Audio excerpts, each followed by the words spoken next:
Hey, it's Hunt. You found Hunt on Saints. We're talking black and gold football. Do us a favor. Hit the like button, share your comments below, and hit that subscription button so you can get all of our content. Enjoy. The organization's got to self-evaluate, figure out where to go from here. And part of that is the players meeting with the media one final time before they head out for the offseason. And Cam Jordan did so, and I thought some of the things he had to say were thought-provoking at the very least, concerning potentially at the most. And so we'll listen to this first cut from Cam Jordan about the leadership in the organization. Last 3 years of missing the playoffs has been 9-8, 7-10, 9-8. That's not good enough. At minimum, it has to be a 10-win season, right? Whatever gets you to the playoffs. If leadership is not what it needs to be, leadership can change, just like players can change. That's an interesting way of phrasing things. When you say if leadership can change, if it needs to change, it can change just like players can change. So you're splitting out leadership and players there as two separate entities. And so that to me just means he's talking about the coach. That to me suggests that may be a guy or maybe a locker room that doesn't necessarily believe in the coach. And we'll get to another soundbite from Cam Jordan, but that phrasing struck me when I heard it. And Jeff Duncan, who's reported on the Saints for decades and has a lot of tight sources inside that organization, tweeted this earlier today.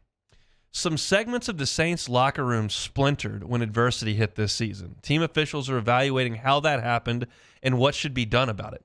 Monday's meeting was to set the tone for the offseason. Are you in? If not, you'll likely be out. And that is so concerning from a culture issue. The Breeze Payton Saints seem to be such a strong, cultured team. And we do know that during that one little 3-year blip in that era, there were some culture issues. And they shipped Junior Gillette out of town. They shipped Kenny Stills out of town. They shipped Jimmy Graham out of town. So it is fixable.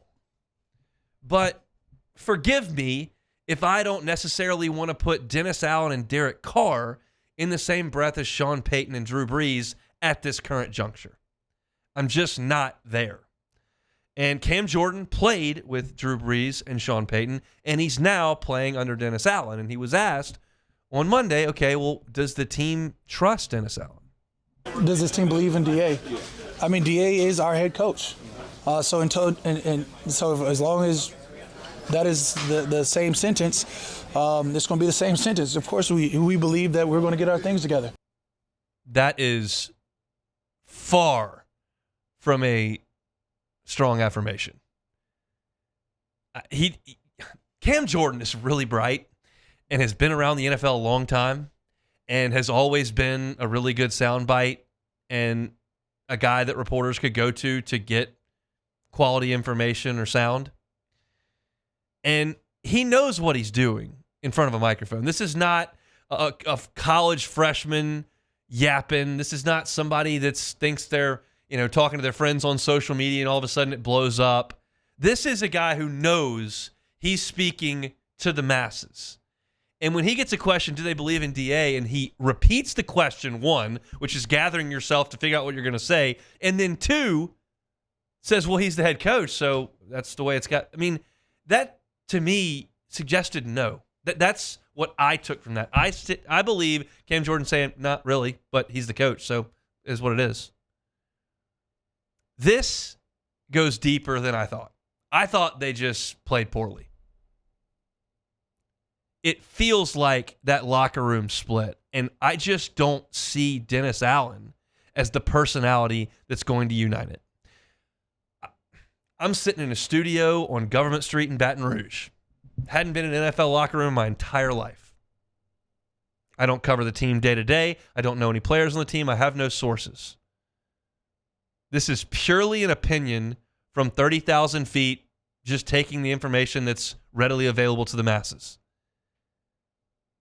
What I thought was just an underperforming team with a below-average head coach, an injured quarterback, and an aging roster is all that, and We're getting reports from Jeff Duncan and reading tea leaves with Cam Jordan going, yeah, this whole thing broke down this year.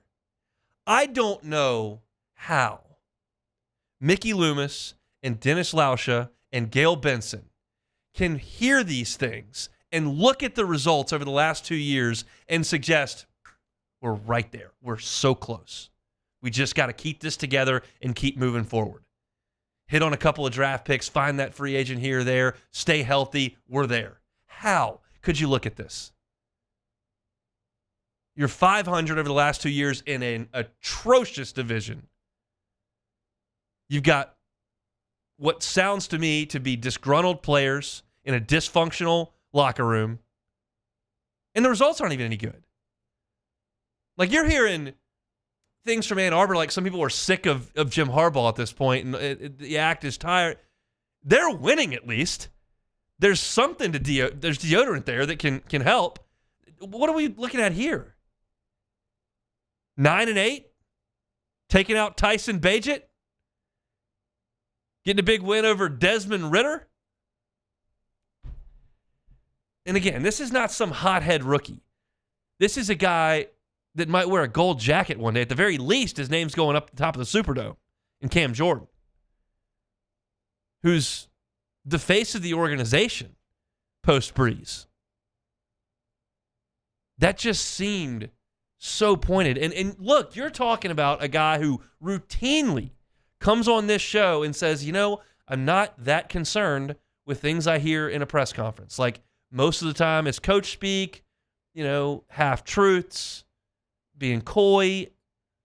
But sometimes somebody gets rolling. And for Cam to answer those questions the way that he did made my ears perk up. As a guy who's been in press conferences and been in locker rooms and done these types of interviews, 8 out of 10 are pretty docile and don't have a lot of bite. But every once in a while you get the 2 that you feel like you can really draw something from. And to me, that was one of them. And then you add on to the fact that Jeff Duncan is putting this report out. It's just not good. I don't mean to get on here every day and just drag the Saints. And it's not really my intention, but I am going to tell you how I feel. And there's just not a lot of positivity. Again, you can try to sell me on it. They won 4 of their last 5. Carr got healthy and played a lot better. Brazee showed some flashes, and you're good at wide receiver and corner. And you can try to talk me up, but there's just too much noise around it and too much substance in the results of 2 years to sway me right now. Maybe I'll hit that football calendar up and down that in August all signs are pointed up, and I'll come back around in 8 months. It just doesn't feel like that. And it does appear, as Mike Vrabel was let go in Tennessee, actually did a good job there. We'll see if there's a change made in New England, see what Chicago decides to do. Chargers are still in the market. There's going to be some movement in the NFL. Just doesn't appear that very much of it, if at all, will be in New Orleans. Hey, it's Hunt. Thanks for watching Hunt on Saints. Before you leave, help us out a little bit. Hit that like button, leave your comments in the section below, and hit that subscribe button so you get all our content right here from Hunt on Saints. We'll see you next time.